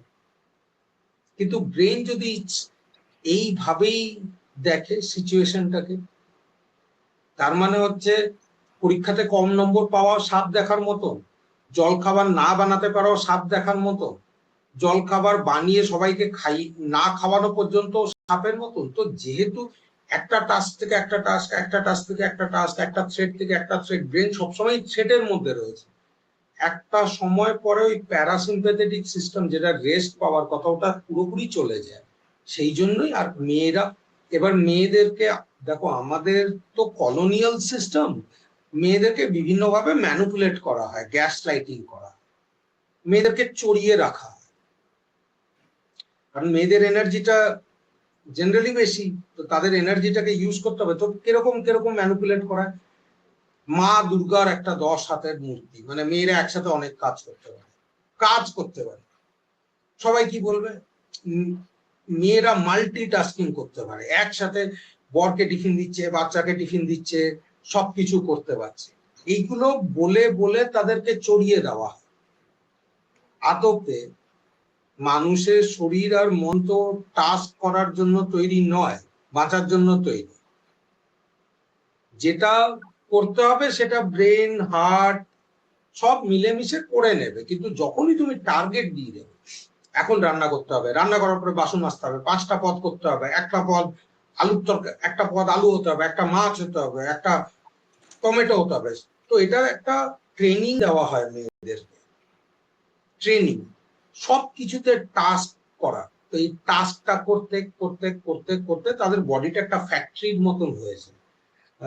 সেই জন্যই মেয়েদের ইন জেনারেল ঘুমটা কম। যখনই তুমি এই লোকেদের চড়ানো কথাবার্তা, যেগুলোকে মেয়েদেরকে ইউজ করার জন্যই সাধারণত এই সমস্ত ন্যারেটিভ গুলো তৈরি করা, যখন তুমি সেগুলোকে রিজেক্ট করে দেবে, তুমি যদি নিজেকে কনভিন্স করো যে আমি নিজের যেটা ভালো লাগবে সেটা করব, আমার মন থেকে যদি মনে হয় আজকে আমি শুধু ভাত বানাবো, আমি শুধু ভাত বানাবো। আমার মন থেকে যদি মনে হয় আজকে সবাই আলু সিদ্ধ খাবে, আলু সিদ্ধ খাবে। আমার মন থেকে যদি মনে হয় আজকে ব্রেকফাস্ট হবে না, হবে না। এবং সবাইকেই যদি দায়িত্বটা তাদের দিয়ে দেওয়া হয়, তাহলে দেখবে তোমার কোনো কিছুতেই আর টাস্ক সেন্ট্রিক মনে হবে না। এই 5 পদ বানাতে হবে, কালকে কি খাবো, দুপুরে কি রান্না হবে, রাতে কি রান্না হবে, মানে এই টাস্কের উপরেই চলছে। ঘুরতে যাবে, সেটাও একটা টাস্ক। কবে ঘুরতে যাব, 5 দিনের ছুটি, কি পরবো, কোথায় থাকবো, কোন কোন জায়গা দেখবো, কতজন মিলে যাব, কত টাকা খরচা হবে, সবকিছুই যখন একটা থ্রেট হয়ে যায়, তো তখন ঘুমটা চলে যায়। এবং একটা সময় পরে তুমি যদি সারাক্ষণ থ্রেড থ্রেড থ্রেড ব্রেনকে দিয়ে যাও, তারপরে সেই ঘুমটা কিন্তু আর জীবনে চলতে গেলে কিছু তো ডেটা ড্রিভেন হতেই হয়। মানে আমি বলতে চাইছি স্পেসিফিক্যালি যে আমি যখন কোনো কিছু একটা করতে যাচ্ছি, মানে আমি স্কুলে ভর্তি, একটা বাচ্চাকে আমি স্কুলে ভর্তি করাতে যাব, তো বেসিক তো কিছু জিনিস থাকেই। মানে তাকে স্কুলে নিয়ে যেতে হবে, স্কুলের টাইমিংটা জানতে হবে, তার এই এই জিনিসগুলো লাগবে, এইভাবে তাকে স্কুলে পৌঁছে দিতে হবে। সেরকমই যখন আমি আমি যদি দেখি একটা মেয়ের ক্ষেত্রে, মেয়েরও যখন বিয়ে হচ্ছে বা ছোটবেলা থেকে বড় হচ্ছে, সেই সময়ও তো কিছু মাইলস্টোন আছে। মানে একটা বয়স পর্যন্ত তাকে স্কুলে যেতে হবে, তারপরে তাকে কলেজে পড়তে হবে, তার গ্রাজুয়েশন হবে, মাস্টার্স করতে হবে। তো এই টাস্ক, এগুলো তো একটা কাজ। মানে এগুলো তো আমরা নিজেরা নিজেরটা সিলেক্ট করতে পারি না, এটা তো অন্য জনের হাতেই রয়েছে সেই কাজটা। আর সেটা আমাদের প্রসেস ওরিয়েন্টেড হতেই হবে, সেখান দিয়ে যেতেই হবে আমাদের। তো এই রকম যখন প্রসেস ওরিয়েন্টেড লাইফের ক্ষেত্রে হয়, মানে তখন তো মানে যে জিনিসগুলো আমি বলতে চাইছি যে আমাদের হাতে নেই খুব কাজ। সুন্দর প্রশ্ন, আমি বুঝতে পেরেছি যে এবারে যদি স্কুলে পড়তে হয় তাহলে তো সময় মতন উঠতে হবে, সময় মতন যেতে হবে। হ্যাঁ। এবারে এবারে অফিসে কাজ করতে হবে, সেটা তো সময় মতন যেতেই হবে, সময় মতন আসতেই হবে। সেটাও তো একটা টাস্ক। ঠিক আছে, সেই জন্যই তো ভারতে 40 বছর বয়স হতে হতে অলমোস্ট সবাই অসুস্থ, সবাই ওষুধ ডিপেন্ডেন্ট। মেজরিটি, মোর দেন 80% ভারতে ক্রনিক ডিজিজের নম্বর হচ্ছে প্রায় 60 কোটির কাছাকাছি। যে দেশে কোনো ডায়াগনোসিস ফায়াগনোসিস হয় না, যেখানে যতদিন চালাতে পারছে চালিয়ে যাচ্ছে, 60 কোটি মানে হচ্ছে প্রায় তোমার 50% পপুলেশন ক্রনিক ডিজিজে ভুগছে। যে কোনো অসুস্থতা মানেই তো শরীরে ব্যালেন্স নেই, ব্যালেন্স নেই মানেই তো ঘুমটা হবে না, মানে এনার্জিটা হয় বেশি হবে না কম হবে। যে কোনো অসুস্থতার সময় হয় ঘুম প্রচুর বেড়ে যাবে বা ঘুম একদম চলে যাবে, কারণ সিম্প্যাথেটিক প্যারাসিম্প্যাথেটিকটা ব্যালেন্স না, যে কোনো অসুস্থতা। ঠিক আছে, তো এবারে ক্রনিক ডিজিজ মানে হচ্ছে কন্টিনিউয়াস ডিজিজ, যেরকম ব্লাড প্রেশার মানে হাইপারটেনশন, ডায়াবেটিস, থাইরয়েড ডিসঅর্ডার, তারপরে তোমার আর্থেরাইটিস, তারপরে পিঠের ব্যথা, কাঁধের ব্যথা, যে যে কোনো কোনো পেন। যে কোনো ডিজিজ যেটা কন্টিনিউয়াসলি হচ্ছে, তার মানে বডিটা কন্টিনিউয়াসলি ব্যালেন্স হতে পারছে না, তাই তো? এবং বডিতে তো দুটোই সিস্টেম, সিম্প্যাথেটিক প্যারাসিম্প্যাথেটিক। যে কোনো ডিজিজ মানে হচ্ছে সিম্প্যাথেটিক আর প্যারাসিম্প্যাথেটিকটা ব্যালেন্স। তো হয় ঘুম প্রচুর বেড়ে যাবে বা ঘুম কমে যাবে, ব্যালেন্স নয় তো। হুম। তো যেহেতু মানুষকে রোবট বানিয়ে দেওয়া হয়েছে, সেই জন্য মানুষ সাফার করছে। এবারে তোমার এটা হচ্ছে কারণ, এবারে এটাকে কি করে ওভারকাম করা যাবে সেটা হচ্ছে আমি বলছি। হুম। তুমি কারণটা বুঝতে পারলে যে যেহেতু এরকমটা হচ্ছে সেই জন্য তার আউটকামটা এরকমটা হচ্ছে, আনহেলদি পপুলেশন। এবারে আমি বাচ্চাদের জীবন থেকে শুরু করছি। হ্যাঁ। স্কুলে যেতে হবে, কোথায় লেখা আছে স্কুলে যেতে হবে? কোথাও লেখা নেই। একজন আরেকজনকে দেখছে, বাচ্চাকে নিয়ে স্কুলে ঢুকিয়ে দিচ্ছে, কারণ তাকে ফ্রি হতে হবে, টাস্ক তো, বাচ্চাটাকে পড়াশোনা করাতে হবে, এটা একটা টাস্ক, কেমন? কিন্তু মা বাবা যদি প্রসেসটাকে এনজয় করে, তারা যদি নিজেরাও মানুষ হয়, তারা বাচ্চার সাথে অনেক বেশি সময় দেবে। আচ্ছা তুমি একটা কথা বলো, একটা জেনারেল প্রশ্ন করছি। তোমার দিদি আছে, হুম। তোমার দিদির মেয়েও আছে, তুমি তো ইতিহাস পড়েছো, তোমার দিদির মেয়েকে তুমি কি 5 বছর ইতিহাস পড়াবে? না, সেই যোগ্যতাটা আমার নেই। ধরো যোগ্যতাটা ছিল, তুমি কি তোমার দিদির বাচ্চাকে পড়াশোনা করাবে? মন থেকে অনুভব করে বল, লজ্জার কোনো ব্যাপার নেই। পড়ানোর আহ, হয়তো যোগ্যতাটাই আমার থাকবে না, বা সেই দিদি যে হারে তার মেয়েকে দেখবে, সেই যে ব্যাপারটা, সেটা আমার মধ্যে থাকবে না ডেফিনেটলি। তুমি তোমার যে কোনো বান্ধবীকে প্রাইভেটে জিজ্ঞেস করবে, তুই কি তোর বোনের মেয়েকে বা ছেলেকে পড়াতে ইচ্ছুক? কোনো মেয়ে অন্যের বাচ্চার পেছনে থাকতে ইচ্ছুক না। ঠিক আছে, এটা সাধারণ ব্যাপার। সব মেয়েরা নিজের বাচ্চার পেছনে থাকতে চায়। তো তো তুমি যে কোনো মেয়েকে জিজ্ঞেস করবে, সে তার বোনের বাচ্চাদেরকে পড়াশোনা করায় না। তো একটা মেয়ে যদি তার নিজের বোনের বাচ্চাদেরকে পড়াশুনো না করায়, তো অন্যের বাচ্চাদেরকে সে পড়াশুনো করিয়ে দেবে? তাকে টাকা দাও আর হাতুড়ি মারো আর চাবুক মারো, যাই মারো, এটা তো জেনেটিক না। জেনেটিক হচ্ছে মা তার বাচ্চার জন্য করে ছোট, সর্বস্ব দিতে পারে। কারণ ওটা টার্গেট না, ওটা একটা প্রসেস, ওটা ন্যাচারাল ব্যাপার। ওটা একটা ন্যাচারাল ব্যাপার। ন্যাচারাল ব্যাপার, ওটাতে কোনো টার্গেট নেই, আমার বাচ্চা আমি করবো। হুম। যেমন, কিন্তু যখন এটা অন্যের বাচ্চা হয়ে যায়, আমি যাই করি না কেন এটা একটা টার্গেট। তো যদি একটা মেয়ে তার নিজের বোনের সন্তানদের না পড়াশোনা করাতে পারে, তারা কি অন্যের বাচ্চাদের পড়াশোনা করাতে পারে, সেটা তার কাছে একটা টাস্ক হবে, তাই তো? সেটাই হয়। আগে কি হতো, বাড়ির হেলথ কেয়ার, এডুকেশন আর ব্যাংকিংটা মেয়েদের হাতে থাকতো। পুরুষ কাজ করতে যেত, টাকা রোজগার করে আনতো, মেয়েদের হাতে দিত। মেয়েরা নিজেদের একটা গ্রুপ বানাতো, সেই টাকাটাকে দিয়ে ছোট ছোট বিজনেস করতো, কেউ পাপড় বানাতো, কিছু করতো। ব্যাংকিংটা মেয়েদের হাতে ছিল, ঠিক আছে। বাড়িতে কেউ অসুস্থ হলে মেয়েরা নার্সিং করতো, তাদেরকে ওষুধ দিত, মালিশ করে দিত, কারণ যে প্রচুর খেটে আসছে তাকে তো পরের দিন আবার হিল করে কাজে পাঠাতে হবে। হুম। হেলথ কেয়ারটা মেয়েদের হাতে থাকতো, প্রাইমারি স্কুলটাও মেয়েদের হাতে থাকতো। প্রাইমারি স্কুলটা আগে তো আর এত স্কুল ছিল, 10-10টা গ্রামের পর একটা স্কুল হয়তো হতো। তো মেয়েরা নিজের বাচ্চাকে পড়াতে বসাতো। আগে অনেক বাচ্চাও হতো, বা ধরো একটা বাচ্চাই হলো বা 3-4টে বাচ্চা, তো একটা মেয়ে 3টে স্কিল দিয়ে রেলিভেন্ট হয়ে গেল। মানে ব্যাংকিংটা ঘরের সে চালাচ্ছে, হেলথ কেয়ারটা সে চালাচ্ছে, প্রাইমারি এডুকেশনটা সে চালাচ্ছে। কেমন? 3টে জিনিসের জন্যই তাকে টাস্ক করতে হচ্ছে না।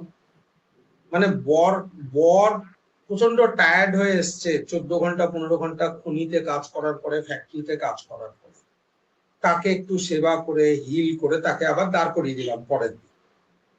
এটা তো নিজের জিনিস, তো সেই জন্য সেখানে তো কোনো প্রেশার নেই, সে কেয়ারটা নিচ্ছে মন দিয়ে। জেনুইনলি। বর প্রচুর খেটে খনিতে ব্লাস্ট ফার্নেসে কত এনার্জি দিয়ে আসছে, এসে অত কষ্ট করে টাকাটা রোজগার করে আমার হাতে দিচ্ছে। এবারে তারা যে সেই টাকা দিয়ে সেই যে ছোট ছোট বিজনেস গুলো করছে গ্রামে, কোঅপারেটিভে, সেটা তো তার কাছে একটা চাপ না, সেটা তার কাছে একটা ভালোবাসা, যে এই টাকাটাকে আমি একটু বাড়াতে কি করে পারি, এটাকে কি করে ইমপ্রুভ করতে পারি। সেটা তার কাছে টাস্ক না, সেটা তার কাছে একটা এনজয়মেন্টের ব্যাপার, তার ইমোশনের কাছে ব্যাপার। ইমোশনের ব্যাপার। কারণ তাকে ট্রাস্ট করা হচ্ছে। একজন মানুষ 14 ঘন্টা ব্লাস্ট ফার্নেসে বা খনিতে কাজ করে, কনস্ট্রাকশনে কাজ করে, যাই কামাচ্ছে এনে আমার হাতে দিচ্ছে, মানে আমাকে কতটা বিশ্বাস করছে, প্রচুর ইমোশনাল কানেকশন। সেরকম যখন তার সন্তান হচ্ছে, সেই সন্তান ভবিষ্যতে গিয়ে পড়াশুনো করবে, দাঁড়াবে নিজের পায়ে, তাকে আমি তৈরি করছি, কতটা ইমোশনের ব্যাপার। তো ট্রেডিশনালি মেয়েদের হাতে হেলথ কেয়ারটা থাকতো চিরদিন, এডুকেশনটা থাকতো, প্রাইমারি এডুকেশনটা থাকতো, আর রোল ডিভিশন ছিল। পুরুষ কামাতে যেত, কারণ শারীরিক পরিশ্রম হতো কামানোর সময়। মেয়েরা তো আর ব্লাস্ট ফার্নেসে কাজ করবে না, খনির তলায় তো গিয়ে আর কাজ করতে পারবে না, না। তাই না? লাঙ্গল তো চালাতে পারবে না। না।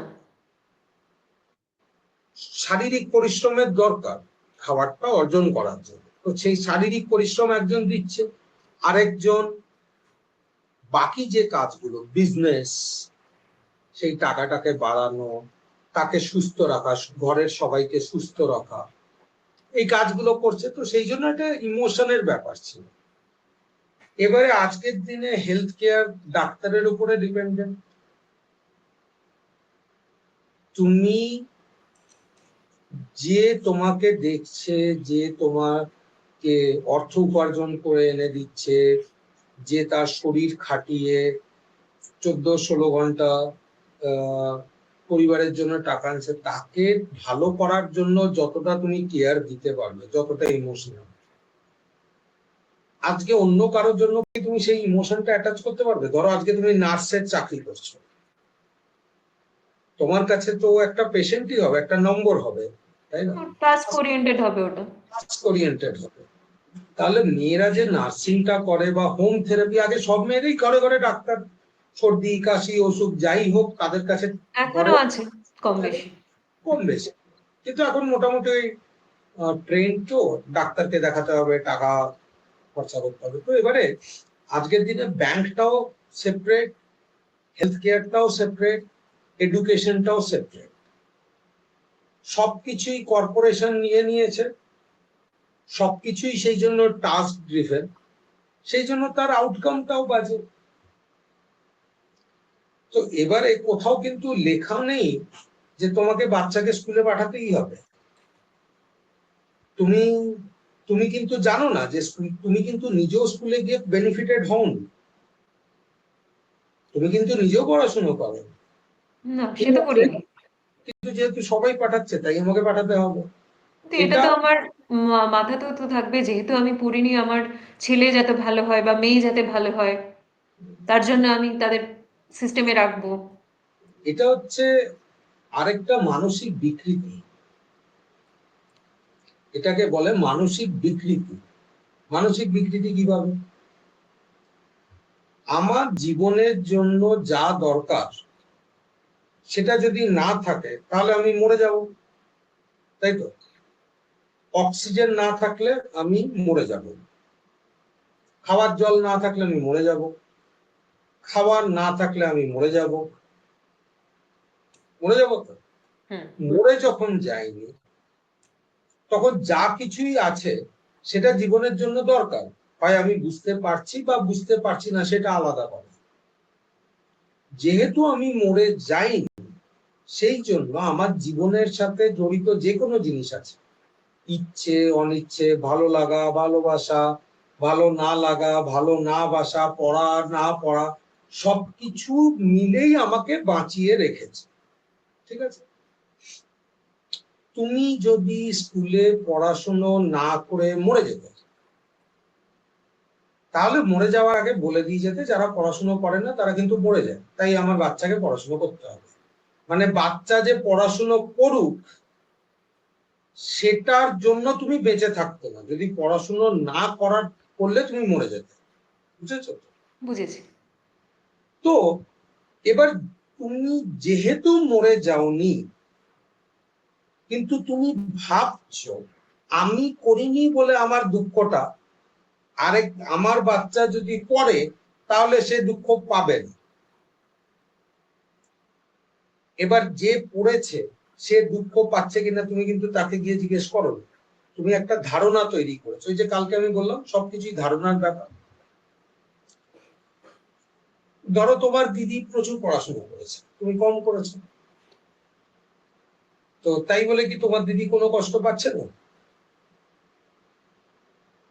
সে পড়াশুনো করেছে বলে কিছু জিনিস তার ছুটে গেছে, যেগুলো ছুটে গেছে তার কাছে সেটা কষ্টের ব্যাপার। এবারে তুমি পড়াশুনো করনি বলে পড়াশুনোটা ছুটে গেছে, তার জন্য কিছু কষ্টের ব্যাপার। তুমি যদি তোমার দিদিকে জিজ্ঞেস করো, হ্যাঁ রে, এই যে তুই এত পড়াশোনা করেছিস তোর তো ভালো লাগার কথা, তোমার দিদি দেখবে বলবে কোথায় আর ভালো লাগে, এই যে তুই লিপস্টিক পরে ঘুরিস, কত সাজতে পারতিস, নাচতে পারতিস, কত জায়গায় যেতে পারতিস, আমি তো আর পারিনি, আমার ছোটবেলাতে এইসব হয়নি। তো ও কি দেখছে? ও দেখছে ওর জীবনে যেগুলো স্যাক্রিফাইস হয়ে গেছে সেগুলোর দিকে ওর নজর, এই যে টাস্ক সেন্ট্রিক, যেটা যেটা এখন করছি ওটা শেষ হতে হবে, যেটা করছি সেটার প্রতি তো ফোকাসটা নেই। পড়াশোনা তো করছি, তার সাথে যেটা হচ্ছে না সেটার প্রতি, মানে আমি সাজতে পারছি না, আমি খেলতে পারছি না, আমি বাইরে ঘুরতে পারছি না, তার প্রতি একটা দুঃখ থেকে গেল। কারণ যেটা এখন পড়াশোনাটা আমি করছি সেটা তো আমার কাছে টাস্ক, সেটা একটা থ্রেটের মতো। এবারে তুমি যখন মেকআপ করছো, বাইরে যাচ্ছ, খেলছো, সেটাও তোমার কাছে টাস্ক। না আমার মেকআপ করতে ইচ্ছে করছে, আমি মেকআপ করবো, টাস্ক। গেলে মেকআপ করে চলে আসে। আমার বাইরে ঘুরতে যেতে ইচ্ছে করছে, আমি ঘুরতে যাব, তুমি ওটাকে টাস্কের মতন নিচ্ছ।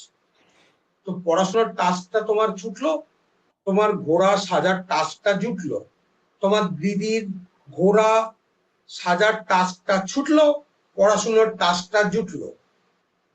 তো তোমার দিদি যখন বাচ্চা হবে সে ভাববে আমি প্রচুর খেটেছি, আমার ছোটবেলাটা অত ভালো ছিল না, আমার বাচ্চা খুব মন থেকে বাঁচুক, ও যা ইচ্ছে তাই করুক। তোমার মনে হবে আমি একদম পড়াশোনা করিনি, তাই আমার বাচ্চাটা আমার মতন হোক। এবারে প্রবলেমটা হচ্ছে জিনটা তো তোমারই। তো এর এই কথাটার কোনো মানে নেই। যে প্রশ্নটা হলো যে কোথাও লেখা নেই যে স্কুলে পাঠাতে হবে, এবং প্রচুর প্যারেন্টস রয়েছে যারা তার বাচ্চাদেরকে স্কুলে পাঠায় না, তারা বহাল তবিয়তে শিখছে, বড় হচ্ছে। এডিশন, এই যে ঘরে তোমার যে আলো জ্বলছে সে তো বাল্বের জন্য জ্বলছে। তো এডিশন মেন্টালি চ্যালেঞ্জ স্টুডেন্ট ছিল 1800 সালে। তাকে তার মাকে ডেকে স্কুল থেকে বলেছে ভাই একে স্কুল থেকে বের কর, নিয়ে যাও, আমরা একে পড়াতে পারবো। তো এডিশনকে তার মাই পড়িয়েছে। এডিশন স্কুলে পড়েনি বলেই তুমি আলোতে বসে থাকতে পারছো, স্কুলে পড়লে তো কোথাও একটা চাকরি করতো। বুঝাতে পারলাম আমি? তো বুঝেছি। আজ থেকে 200 বছর আগেও, এবার যেরকম লিওনার্দো দা ভিঞ্চি যে মোনালিসার ছবিটা এঁকেছে, সায়েন্টিস্ট, ফ্লাইটের উপরে চর্চা করেছে, ছবি এঁকেছে অনেক কিছু।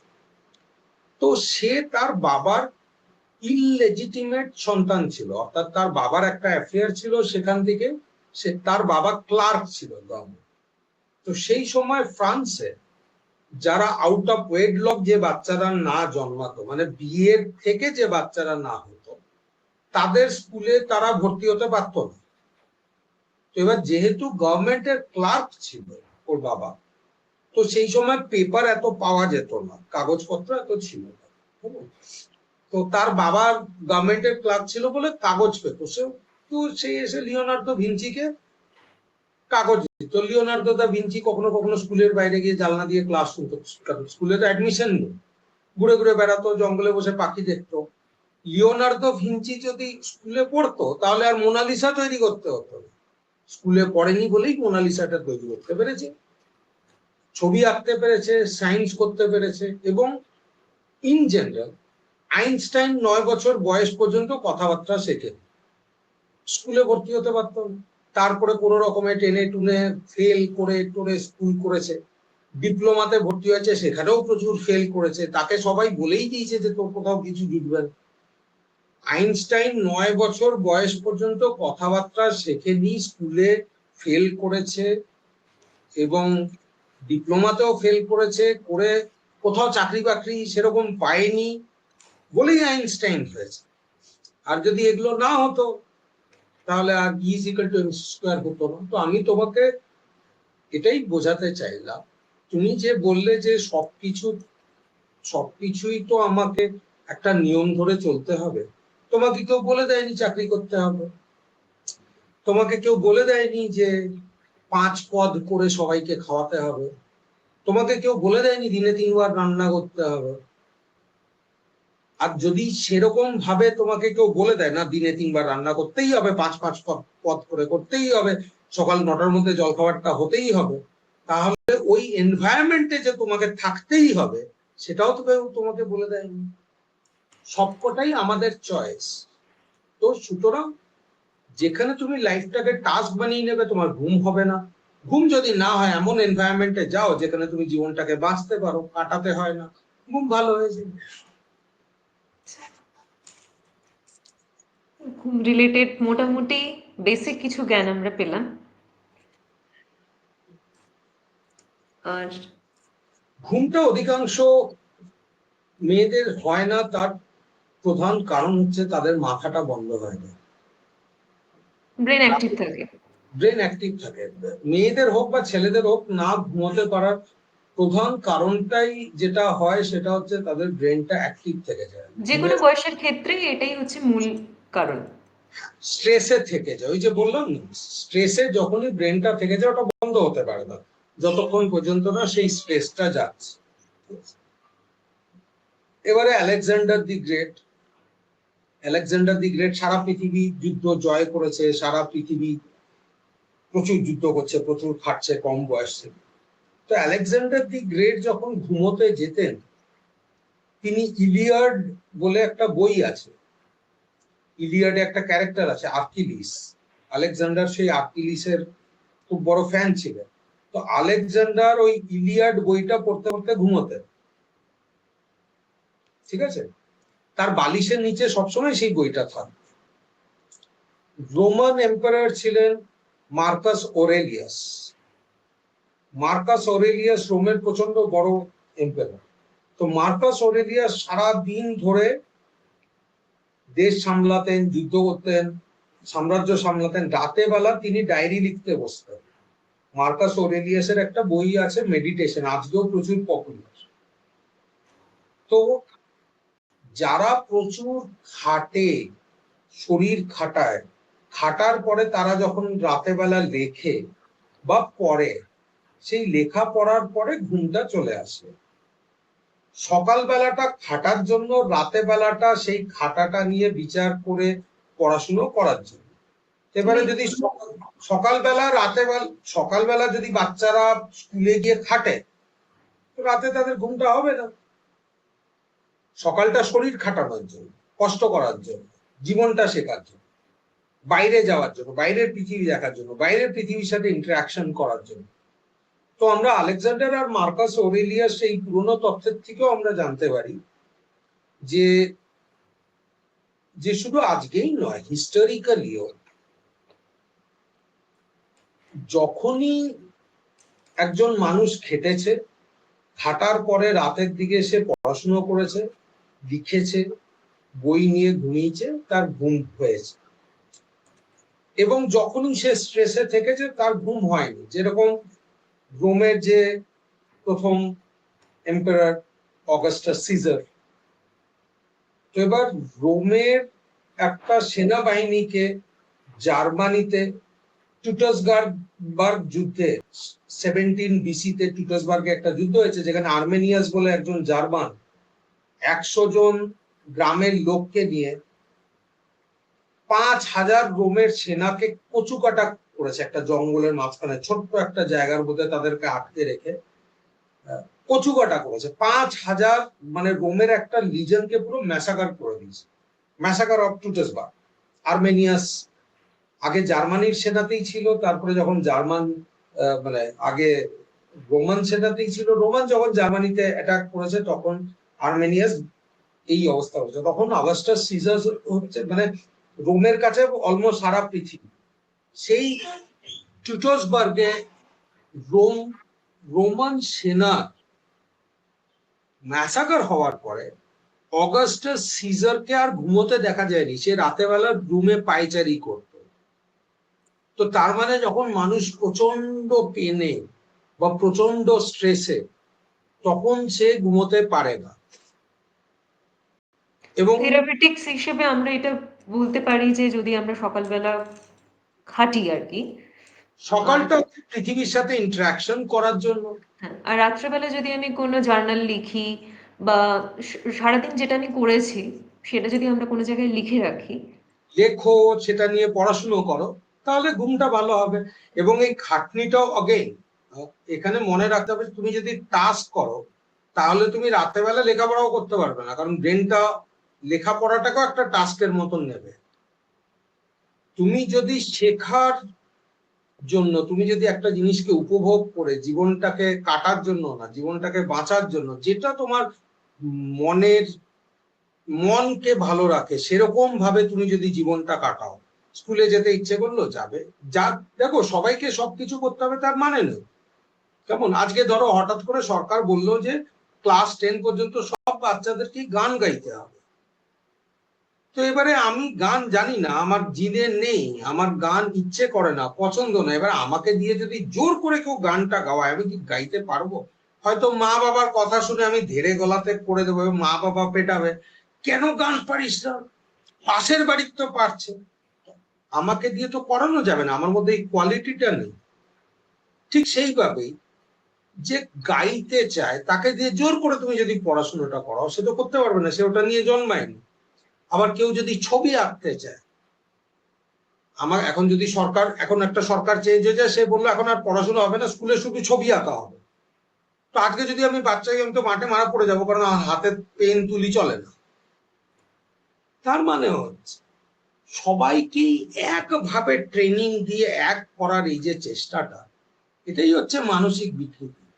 কোনো বাচ্চা খেলাধুলোতে ভালো থাকে, কোনো বাচ্চা পড়াশোনাতে ভালো থাকে, কোনো বাচ্চার পড়তে ইচ্ছে করে, যেরকম আমার ছোট থেকে অঙ্ক করতে আর পড়তে ইচ্ছে করতো, আমাকে কোনোদিনও জোর করতে হয়নি, স্কুলে যাও পড়তে বসো, আমার ভালো লাগতো, আমার ভালোবাসা, পড়লে আমার ভালো লাগতো। সেরকমই যেরকম সাইনা নেহওয়াল ক্লাস 3 পরে সে আর স্কুলে যায়নি, সচিন তেন্ডুলকর স্কুলে যায়নি খুব একটা, লতা মঙ্গেশকর সে গান গেয়েছে, তো লতা মঙ্গেশকর স্কুলে যায়নি বলে কি সে জীবনে ফেলিয়ার, বা সচিন তেন্ডুলকর স্কুলে যায়নি বলে সে কি ফেলিয়ার? আবার সেরকম ভাবেই দেখতে গেলে আবুল কালাম কোনোদিনও ক্রিকেট খেলেনি, আবুল কালাম স্কুলে গেছে, কলেজে গেছে, পড়াশোনা করেছে, রকেট বানিয়েছে, তো আবুল কালাম ক্রিকেট খেলেনি বলে কি সে ফেলিয়ার? সবাই কিছু না কিছু একটা নিয়ে জন্মায়, সবার কিছু একটা জেনেটিক কোয়ালিটি থাকে, কেউ ভালো গান করে, কেউ নাচে, কেউ ছবি আঁকে, কেউ ঘুরতে চায়।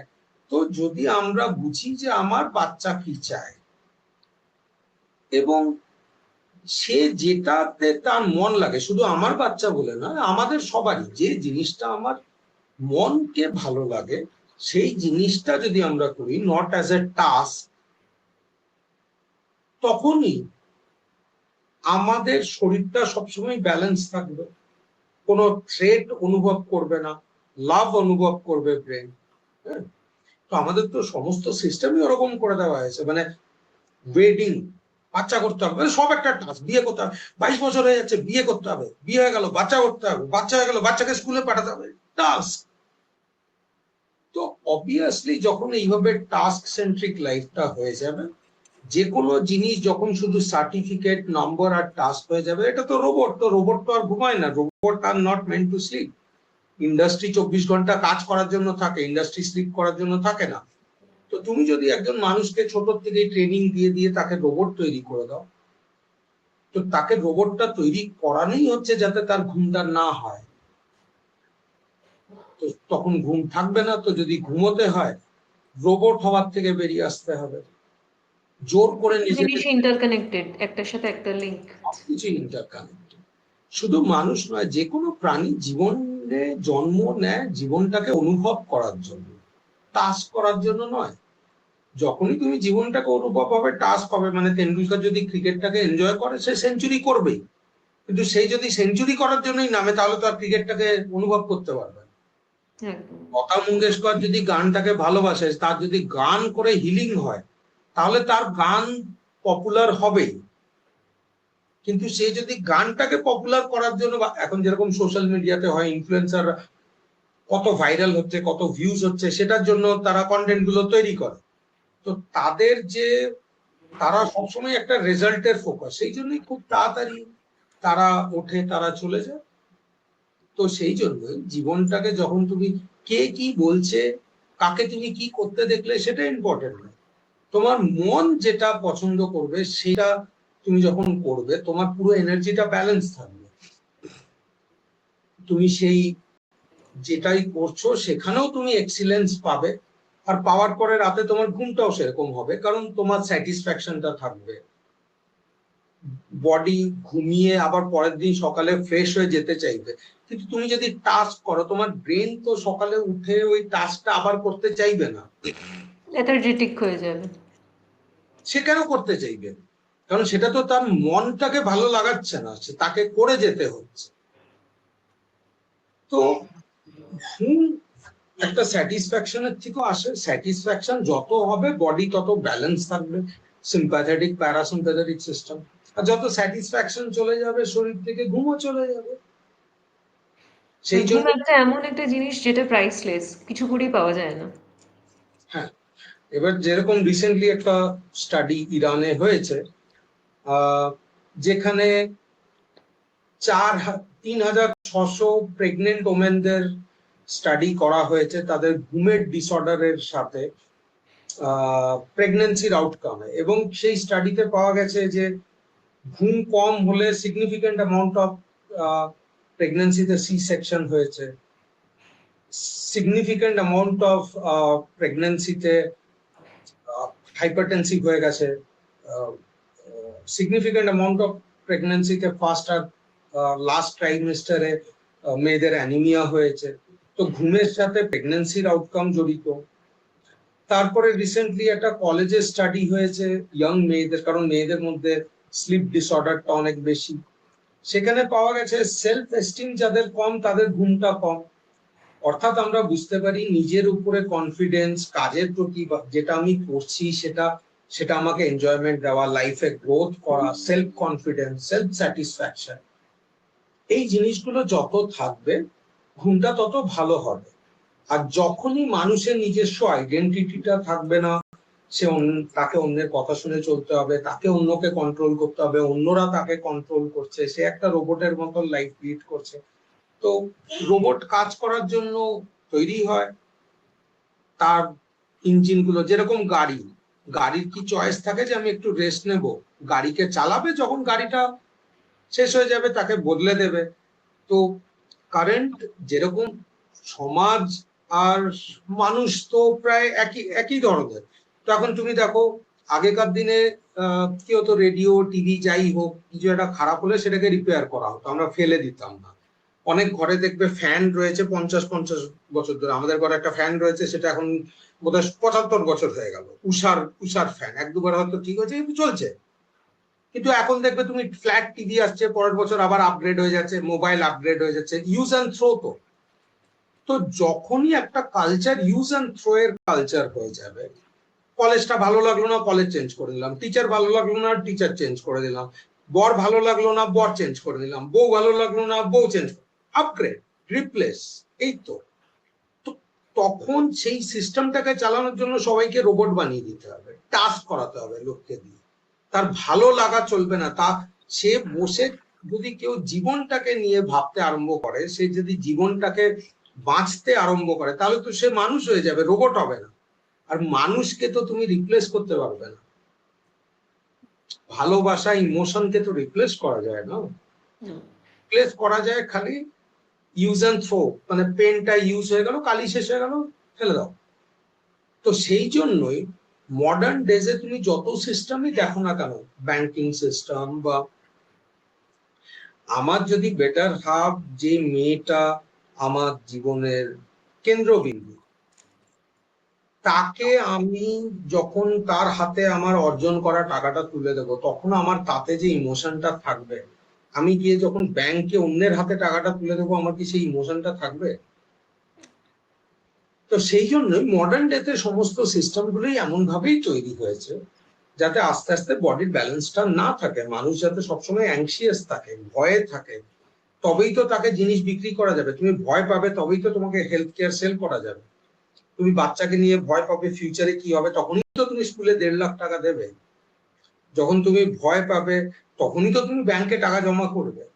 তো সেই জন্যই যত তুমি ভয় পাবে, ব্রেনটা থ্রেটে থাকবে, সাপ দেখার মতন হবে, তত ঘুমটা চলে যাবে। আর যত তুমি নিজের মতন করে বাঁচবে, কে কি বললো ছেড়ে দিয়ে, 100 জন যদি একটা কাজ করে তার মানে সেটা নয় যে সেটা ঠিক কাজ, যেটা ভুল সেটা ভুল। পুরো ইউরোপে 1450 থেকে 1350 থেকে নিয়ে 1650 পর্যন্ত 300 বছরে প্রায় 75,000 মেয়েকে উইচ হান্ট করা হয়েছে। মানে উইচ বলে মানে জাদুটোনা করে বলে তাদেরকে পুড়িয়ে মারা হয়েছে। 300 বছর। ইউরোপের মতন একটা কালচার যেখানে 25,000 মেয়েকে শুধু জার্মানিতে পুড়িয়ে মারা হয়েছে, যেটা একটা ইঞ্জিনিয়ারিং ইন্টেলেকচুয়ালি অ্যাডভান্স যায়। তো 300 বছর ধরে জার্মানিতে 25,000 মেয়েকে ডাইনি বলে পুড়িয়ে মেরে দেওয়া হয়েছে, তো কি 300 বছর জার্মানিতে এটা ভালো করা হয়েছে? হয়নি না। 300 অবশ্যই না। বছর হয়েছে বলে কি পরের 300 বছরও করতে হতো সেটা? তো যখন হিটলার 1940 সালে যখন কনসেন্ট্রেশন ক্যাম্প বানিয়েছে, তখন জার্মানিতে তার মেজরিটি প্রায় 99% জার্মানি তাকে সাপোর্ট করছে, সে ভোট পেয়েছে। তো 99% জার্মান সবাই তাকে সাপোর্ট করছে বলে কি ইহুদিদের মেয়েদের বাচ্চাদেরকে গ্যাস চেম্বারে ঢুকিয়ে মারা সেটা কি ঠিক হয়েছে? না। তো সেই জন্যই কে কি করছে সেটা ইম্পর্টেন্ট না, কারণ অধিকাংশ লোকই যা দেখে সেটাই করে। পাশের বাড়িতে টিভি নিল, আমিও কালার টিভি নিলাম। পাশের বাড়িতে ইংলিশ মিডিয়ামে পড়ালো, আমিও ইংলিশ মিডিয়ামে পড়ালাম। তো তো সেই কারণেই তোমার নিজের কনসিয়াসনেসটাকে ডেভেলপ করতে হবে। তোমার তোমার যদি নিজের মন আর মাথা নিজের কন্ট্রোলে না থাকে, তাহলে অন্য কেউ কন্ট্রোল করবে, স্টেট কন্ট্রোল করবে, গভর্নমেন্ট কন্ট্রোল করবে, কর্পোরেশনস কন্ট্রোল করবে। তো কর্পোরেশনের কাছে তো তুমি একটা রোবটই, তখন তোমার ঘুম থাকবে না। তো যত লোকের দেখে দেখে কাজ করবে, ঘুম হবে না। সাধারণ না। মন থেকে বাঁচো, প্রচুর খাটাখাটনি করো, শরীরটাকে খাটাও, মনকে কাটাও। রাতে বেলা যা তুমি খেটে যা দিনের শিখলে সেটা লিখে দাও মার্কাস অরেলিয়াসের মতন, তারপরে আলেকজান্ডারের মতন বই পড়তে পড়তে ঘুমিয়ে যাও। এই তো সাধারণ জীবন। এর জন্য কোনো সায়েন্সের দরকার নেই, এর জন্য কোনো ডায়াগনোসিসের দরকার নেই। সাধারণ জিনিস। ঘুম হচ্ছে না মানে ভেবে নাও যে তোমার মন যেটা চায় তুমি সেটা করছো না। আচ্ছা, তাহলে আজকে দারুণ জিনিস একটা শিখলাম, পুরো কমপ্লিট ক্লিয়ার হলো কিছু জিনিস যেটা জানতাম না আগে। তো আপনাদের যাদের ঘুম রিলেটেড বা আমাদের আলোচনার পরিপ্রেক্ষিতে যাদের যা যা কোশ্চেন আছে, আপনারা আমাদের জানাতে পারেন। আপনারা যাই কোশ্চেন করুন না কেন, যাই জিজ্ঞাসা আছে নাকি আপনাদের, সবটারই উত্তর দেওয়া হবে কোনো একটা সেশন। নমস্কার। ধন্যবাদ।